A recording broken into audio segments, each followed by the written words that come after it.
Incoming, welcome to the Big 12, which we've been doing really for over a couple of years with Brigham Young, Houston, Cincinnati, and UCF.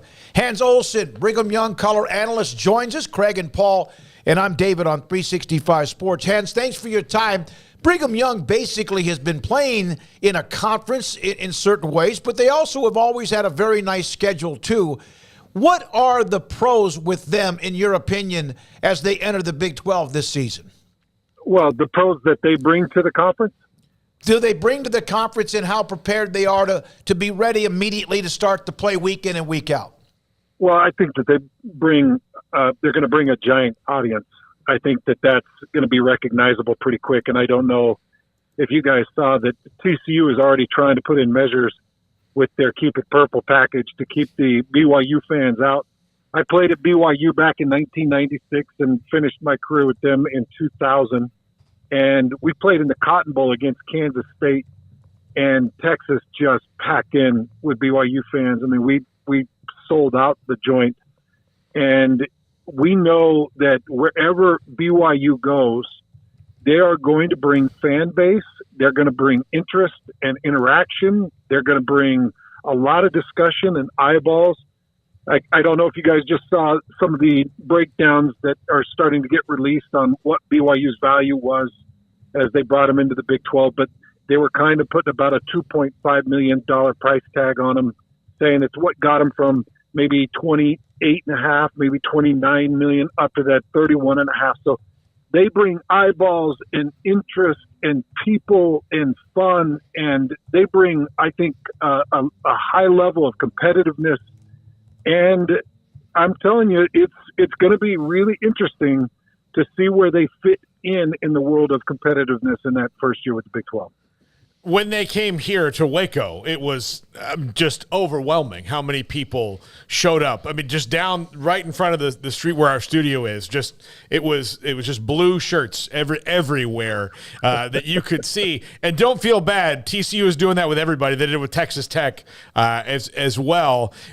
Does their Pac-12 run of playing a lot of Pac-12 schools a couple of years ago, they essentially could have won the Pac-12, make them better suited to make this move than maybe anybody else? That's an interesting question. Yeah, I think they went 5-0 against the Pac-12 in that season, including their first win over the University of Utah in like an 11-year period. So it was a really big year for them just a couple of years ago. And I think that they have definitely been battle tested over the years. They've taken on all kinds of different opponents, and they've been in every stadium, in every situation you could imagine, which is difficult because, as you guys know, through conference play, you get to know your conference opponents pretty well. By the time I was done at BYU, I understood what Air Force was trying to do with that triple option. I understood what Wyoming was trying to do with their cross blocks. And you just don't get that feel when you're an independent. You're all over the board. So they're going to have to get used to coaches knowing who they are and what their system is and what they're all about. That's going to take some getting used to. But to your point, they've played an eclectic group, and they've seen and they've done a lot, and they've been in a lot of stadiums. They've had to give up a lot of road time or neutral game sites. And I think that they are ready. I think on the competitive end, they are ready. This is going to be a little bit more of a consistent, stiff challenge for them because late November, you guys, was, some of the late October and into November through independence, through that 10 years or 11-year run through independence, it got really boring. And I don't want to upset the BYU fans, but those late November, early November games, they weren't even worth going to. They weren't worth covering. It was terrible opponents, and they were just trying to fill a schedule. So I'll be interested how they do with their depth and pushing into late November for conference championship on the line or, some type of important game to keep your footing there. Outside of making the move to the Big 12, which is a constant theme, of course, and is going to be widely talked about, what would you say was just kind of the team theme throughout the offseason and spring ball as far as where the focuses are, the changes being made, and just the kind of team mentality as they enter this summer break? Well, it's solely placed on Keaton Slovis, the transfer quarterback out of Pitt. Played at USC, transferred to Pitt. His career has just slowly trickled downwards, but BYU, Aaron Roderick is a true believer that he can kind of resurrect that game of Keaton Slovis. And so there's a lot of talk about him. He is loved here, and he has really embraced BYU, and he has taken a leadership role, and he's been a front man. Every storyline here in Utah that has anything to do with BYU, typically Keaton's name is strongly in the middle of it. Outside of Keaton Slovis is a big transfer. They've been trying to find other transfers. Guys, they are going through a full defensive staff reconstruction. So the defensive coordinator and pretty much every assistant except for one was let go. Gennaro Guilford was retained at corners, but they brought in the Weber State head coach who had been dominating Big Sky play to be their defensive coordinator. And Jay Hill brought in a collection of former BYU players that have been coaching all over the country.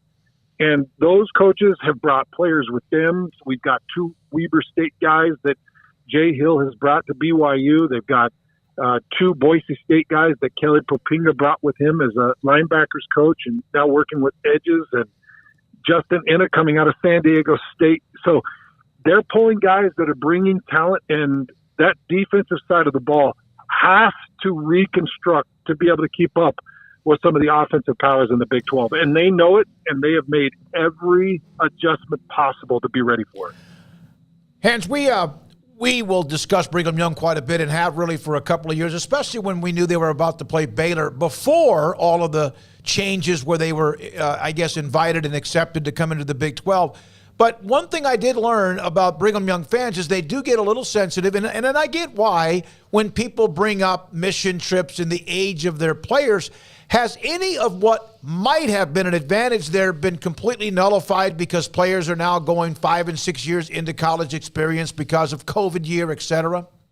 Yeah, I think that thing has always been overstated. And in my experience, and not only playing at BYU, but covering them on air as an on-air personality in the state of Utah now for 16 years, I have watched more return missionaries come back out of shape, unmotivated, and ready to quit than coming back more mature and ready to take on a leadership position.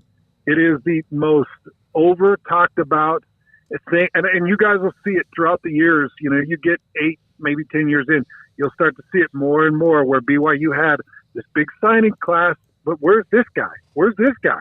And then 2 years later, they come back and then you don't hear from them again. That happens a lot. So they lose a lot of those guys. The ones that do mature and stay strong, yeah, I think that there's probably some benefit there. But to your point, with what everybody's going through now with the extended year, and finding a way to get injury, red shirt, and all those types of things that are available, it's no advantage. It never has been, in my opinion. Isn't it one of those things that it's maybe more of a reliable lottery that sometimes you're going to hit it, but most of the times it's going to be like everybody else's attrition, right? Everybody else is going to go through that attrition for sure. But, you know, the church missions are pretty difficult.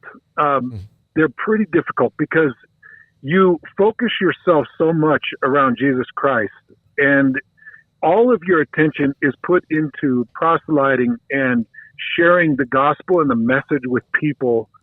And that focus sometimes takes you right away from all the things of the world, the things that brought you interest in the game of football. And you come back and your priorities are different. Instead of thumping heads and destroying people and wanting to rip guts out, you're thinking about, well, how can I better serve my mankind and my neighbor? And it's a different perspective. Some guys still come back hungry, though. Don't get me wrong. But, yeah, everybody goes through it. But these missions are really tough for these kids. You know, one more thing. I know you got to go because you told me you had like 10 minutes, but you're now getting into the booth with Greg as the color analyst. You've been a part of radio. You just got off your own show in the afternoon. Your your uncle, Merlin, the Hall of Fame great, was in broadcasting. It kind of, not only football, but I guess broadcasting runs in your blood. It does. It does. And I'll tell you what, guys, if you ever have a Hall of Fame uncle that broadcasts 4 or 5 Super Bowls and was considered one of the best NFL broadcasters of all time, maybe go into a different occupation because following Merlin's footsteps has been impossible. I'm always Merlin's nephew, and it's always you're not as good as him at anything. And that's how it was. I played for 3 years in the NFL. I played for 4 years in the AFL, and every coach I came across, hey, I know your uncle's Merlin, but you're not. Yeah. I know, I'm not him. I know nobody's Merlin. He's the greatest to ever play the position. But yeah, being a little kid watching him do those things, and I'm in rural Idaho. I'm in a small town called Weiser, Idaho, and I'm watching my uncle on the big stage. Man, that's all I wanted to do, and I chased that dream, and I've caught a little bit of it, a little bit. Well, you've done a great job, and good opportunities coming up for you. Hans, thanks for your time. Good luck traveling, and we appreciate you. We hope to see you soon. We'll see you down the road, no question. Even though Brigham Young and Baylor don't play this year, it will be soon enough. Thank you. Anytime you need me, I'm here for you guys. That sounds great. No, we will. You should never have said that. We will. We will, as we tell a lot of our guests, block our number. A retired stockbroker, great man.